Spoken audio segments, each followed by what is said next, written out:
Had a birthday. I am 28, 20 great. When do I look at the camera? When do I look? Hi, what a surprise that you're here. Look at my face.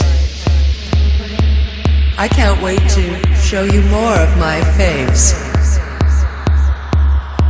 Welcome back to my channel, guys. It has been a long 3 or 4 weeks since I've uploaded my last video, which did pretty good. However, I did have some things I had to do. Your girl had a birthday. I am 28, 20 great. And we reached 1,000 subscribers. As always, thank you guys so much. And if you are not subscribed, you should be. Go ahead and click that subscribe button down below. Today, I'm going to be showing you guys how I was able to achieve this hairstyle using the Curls and Kinks clip-ins in the style Boss by Sensational. I previously did a video on this hair doing an up down just because the clip-ins were a little bit wear down, but I actually got a fresh pack, so I was like, you know what, I think somebody asked to see how to style these clip-ins down, so I figured why not, there might be more than one person. If you guys want to see how I was able to style this video, please be sure to keep on watching.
that is how I styled these clip-ins. It was super easy and super fun. This literally took, I want to say it took about 30 minutes to do, from braiding to clipping in the hair and then just doing whatever leave out I have out. The clip-ins come in one length, which I believe is a 10-inch, and I think that it's just quite appropriate. I don't think you need any longer because this hair is so big. Obviously with synthetic hair, the more you comb it out, the bigger it's gonna get, but also the more tangled it's gonna get, so be careful pulling out your curls. I didn't pull out that many curls because I do want to preserve these, just because I feel like they've been selling out. Like every time I go to the beauty supply store, I see less and less and less of them. So I do want to preserve these because I really do love this hair. Again, you guys, this is the Sensational hair in the Curl Boss, the Curls and Kinks clip-ins. If you guys like this tutorial, I know it was probably super short, but if you guys liked it, please be sure to leave a comment and make sure to leave a thumbs up, as well as to stay blessed, guys. See you in my next video.